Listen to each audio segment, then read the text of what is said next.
Focus report, and this Friday we look into a dark yet little-known chapter of France and Cameroon's common history. In the 1950s and 60s, the French army fought alongside Cameroonian government forces against members of the leftist UPC movement, which it labelled as rebels. Historians say that during this little-known war, tens of thousands of people were killed. France 24 talked to a crucial witness who saw massacres being committed. A report carried out in France and Cameroon by Nicolas Germain, with Marcela Moko, Zigoto Chaya, Melina Huet and Sylvain Rousseau. In a remote village in southwest France, this former French soldier took part in a war that few people, even in France, have heard of. One which has been described as the beginning of France-Afrique, the murky relationship between Paris and its former African colonies. Bardet was sent to Cameroon between 1962 and 1964 in the western Bamileke region. He was a helicopter pilot and witnessed several massacres committed by the Cameroonian army. It was strongly supported and funded by France. That's a Bell 47 G2, 280 horsepower, a very small helicopter, just 3 seats.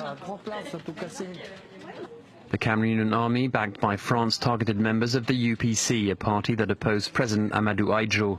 The UPC believed that after independence in 1960, Ahidjo was simply France's hand-picked puppet. For the first time on television, Max Bardet describes the atrocities he saw. Soldiers of the Cameroonian army were ordered to kill the men, but not the women. Women would be left to agonize. Most had been wounded by AK-47 bullets. But not only that, what I want to say is that they would also cut off their breasts and disembowel them.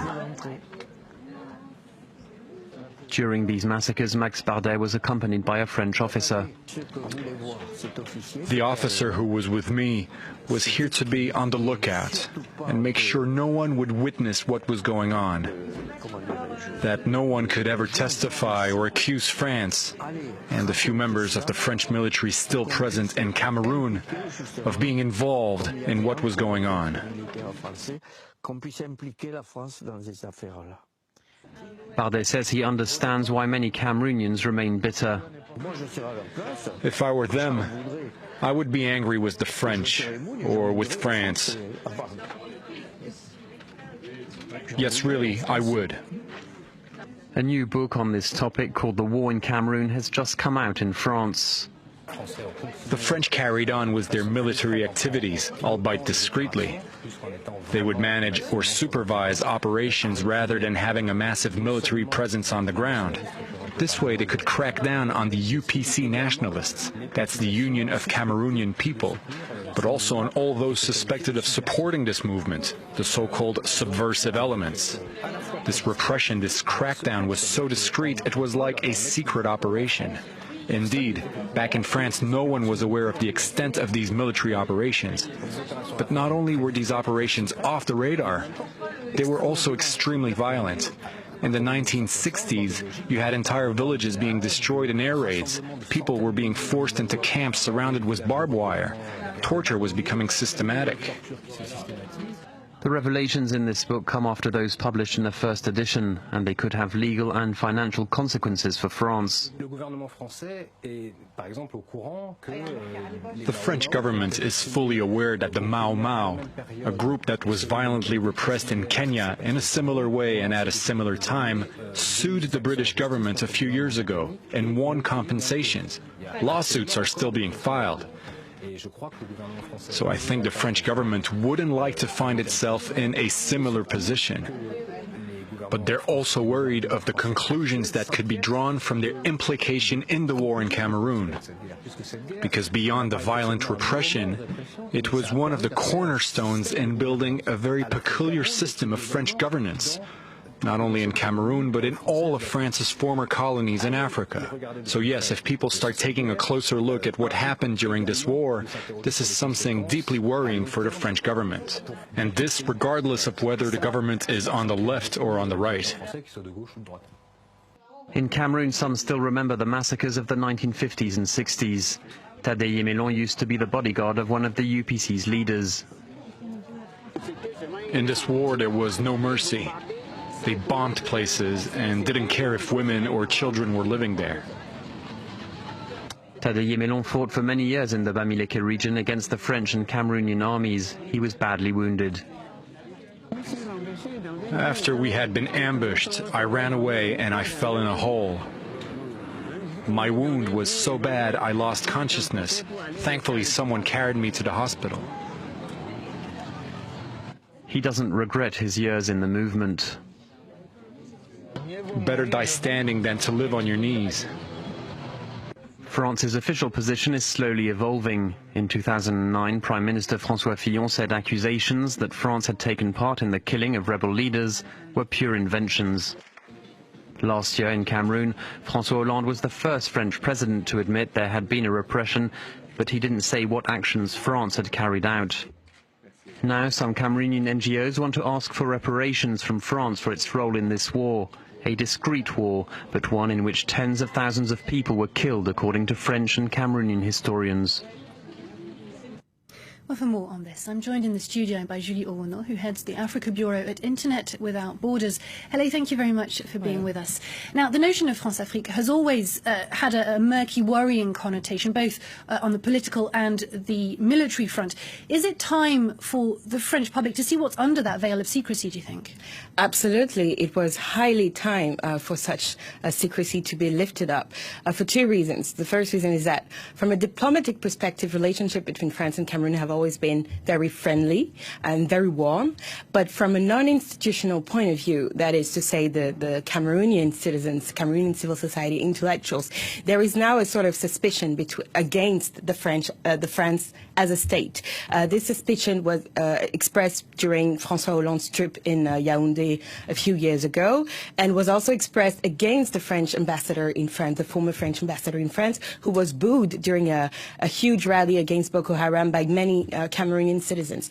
So that frustration totally, absolutely, in my opinion, absolutely lies in the secrecy of the France-Afrique, how the France-Afrique was born, and it was namely born during the conflict that happened in Cameroon between 1955 and some say 1970 and others say 1962.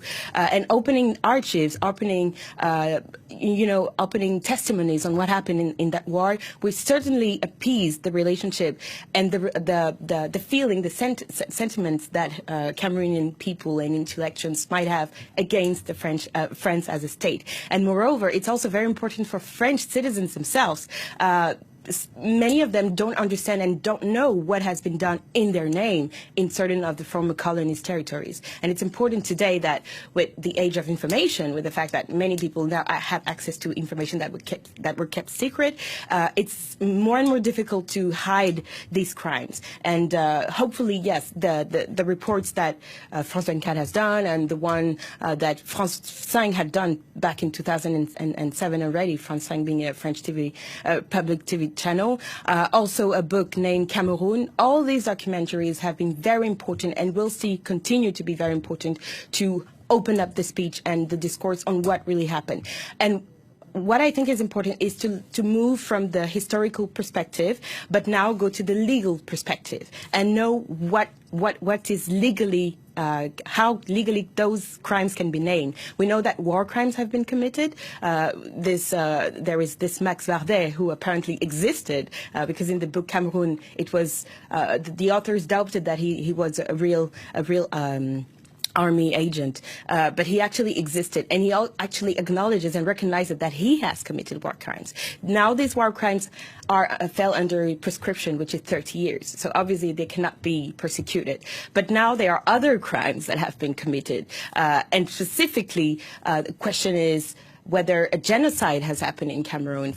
I'm asking the question, and others have asked the question following, orders and following publication by a general named General Lamberton, who is now dead, who was supervising the operations in Cameroon, operations for pacification of Cameroon, as it was called. And this general specifically says that the Bamileke people, which is a population in Western Cameroon, is an ethnic minority, which is a problem in the pacification of Cameroon. So saying this, ironically, most of the war operation theater were located in locations where Bamileke people had been identified. So legally, there is a question whether there was a physical element of a genocide, that is to say, killing a group of people, and the mental element of a genocide, which is intentionally targeting an ethnic or a racial or a religious group within a country. So I think with the opening of these arches and with the opening of, with all these documentaries, these questions, these historic questions will also be answered on the legal point of view. And as you said, we are in an information age, and now that we're revealing all this information and it needs to be displayed and shared, how is your organisation helping with that? Well, we are in favor of an open internet, and we know that the open internet has dramatically changed the general speech that was spread and disseminated when talking about colonization and the post-independence period in Africa. We are seeing today more and more people questioning their states. In Cameroon, for instance, to go back to the country we are talking about, there is a movement now in favor of erasing all the signs of the colonial past in the public space in Cameroon.